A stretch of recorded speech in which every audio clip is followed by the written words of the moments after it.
Olá, eu sou Emanuel Damasceno de França, do segundo período matutino da Faculdade de Ciências Aplicáveis e Sociais de Petrolina. Venho através desse vídeo introduzir um trabalho de introdução ao estudo de direito, matéria essa dirigida pelo professor Nadielson. Meu tema foi publicado na revista eletrônica Direito e Política, revista essa que publicou o tema Hermenêutica Constitucional e as Condições de Efetividade dos Direitos Fundamentais.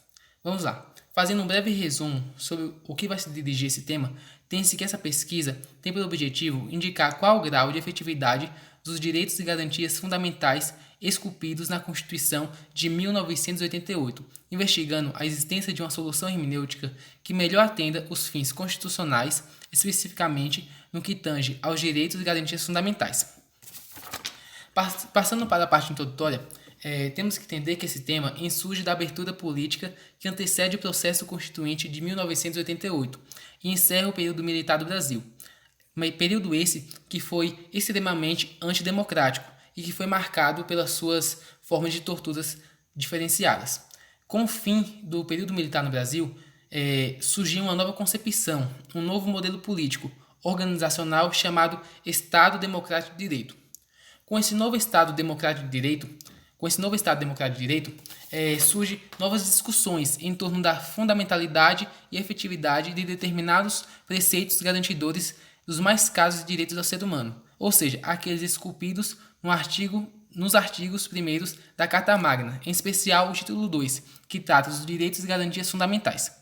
Fazendo uma breve leitura, temos que exemplificar que, nessa escala, propõe-se uma pesquisa que investiga as possibilidades de efetivação das normas constitucionais que estariam apenas adornando o corpo constitucional através de uma hermenêutica crítica e desveladora, já que o sentido da Constituição e, com ele, o sentido do Estado Democrático de Direito permanecem velados em um estado de dormência sob o véu da inautenticidade, fruto de um sentimento comum teórico que permeia o ideário dos operadores de direito.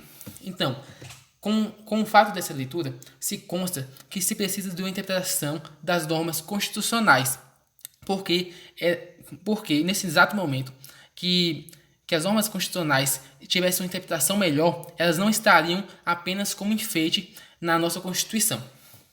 Vamos lá. Com o fim da introdução, eu vou explicar o primeiro subtópico, o primeiro subtítulo, que tem como tema delimitação do problema da eficácia dos direitos fundamentais. Vamos lá. Para entendermos um pouco mais, temos que relatar que a história dos direitos fundamentais é também a história da limitação do poder.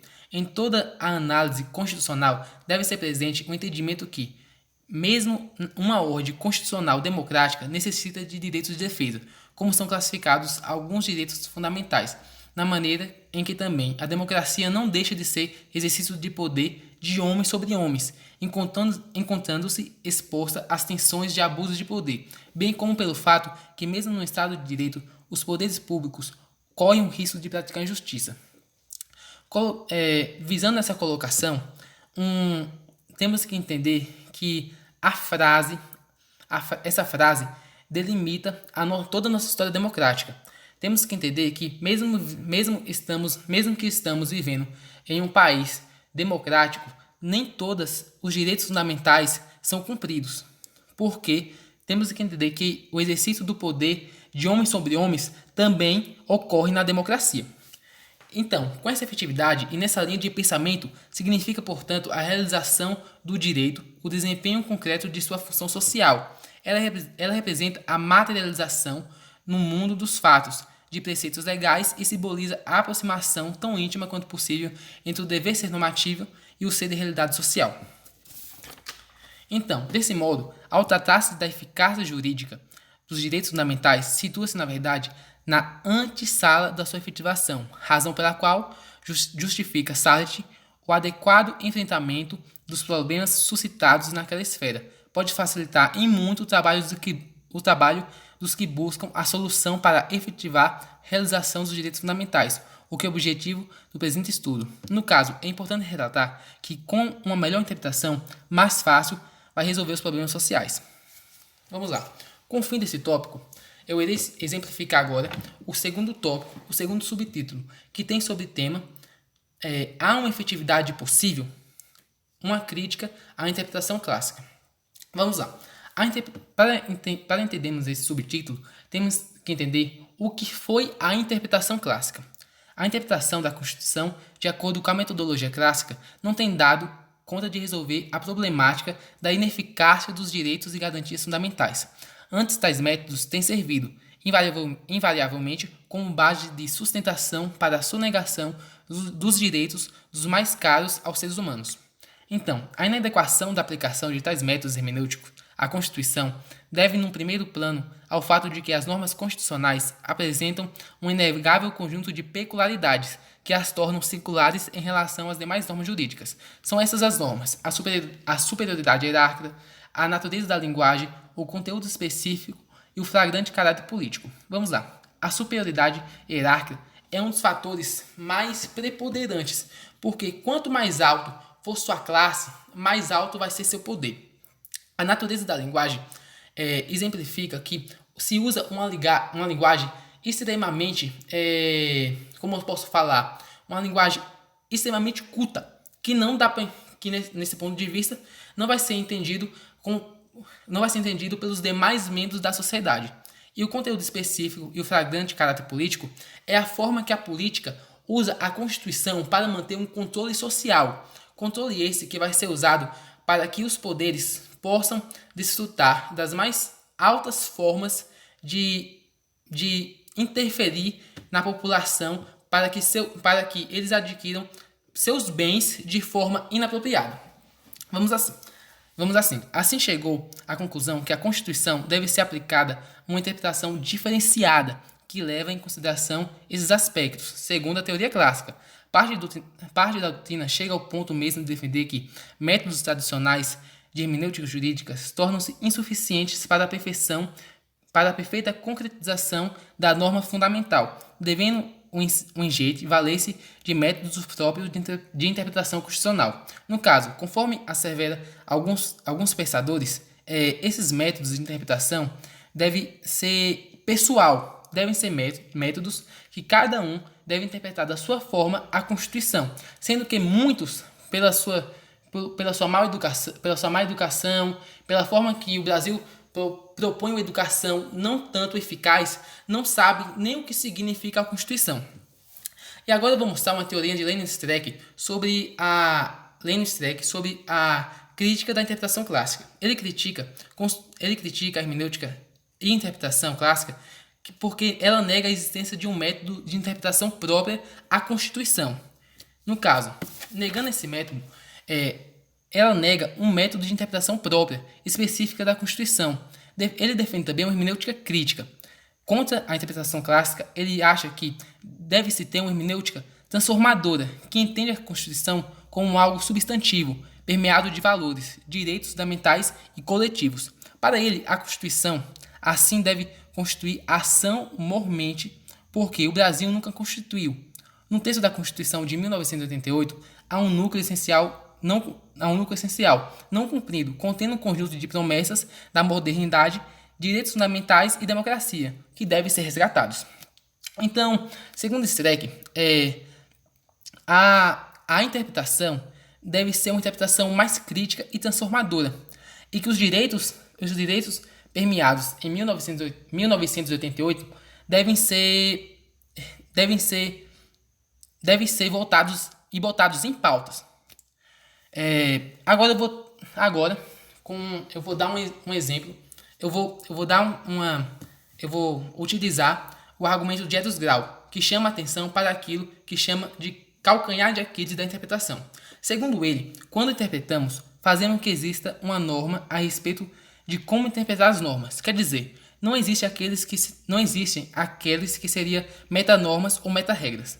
Temos inúmeros métodos ao gosto de cada um. Tem uns que interpretam gramaticamente, analiticamente e finalisticamente. Isso quer dizer pouco, pois as regras metodológicas de interpretação só teriam real significação se efetivamente definissem em que situação o intérprete deve usar este ou aquele outro método de interpretar. Segundo Eros Grau, na teoria da interpretação, se devem ter metacritérios, metanormas. O que seria isso? Metanormas seriam normas que explicariam as normas. No caso, normas que colocariam em evidência as normas que de certa forma, ia deixar evidente a tão eficácia que é o direito fundamental. Segundo ele, e voltando para a teoria de Streck, o que ocorre é que, afinal das contas, toda interpretação sempre será gramatical, porque parte de um texto jurídico será inexoravelmente teológico. Seria inviável pensar que uma interpretação que não fosse voltada à finalidade da lei como consequente,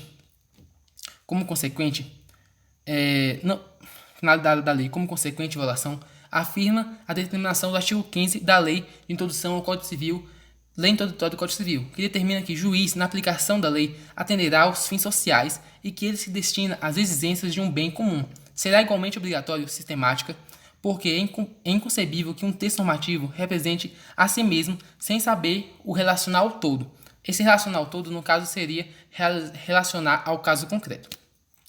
Nessa discussão que essa crise da dogmática jurídica é flagrante, é o exemplo mais significativo desse processo de progresso, desajuste estrutural das instituições jurídicas. É a gradual perda da funcionalidade da própria ideia de Estado de Direito. Este é um dos aspectos angulares da concepção de legitimidade forjada pelo liberalismo jurídico.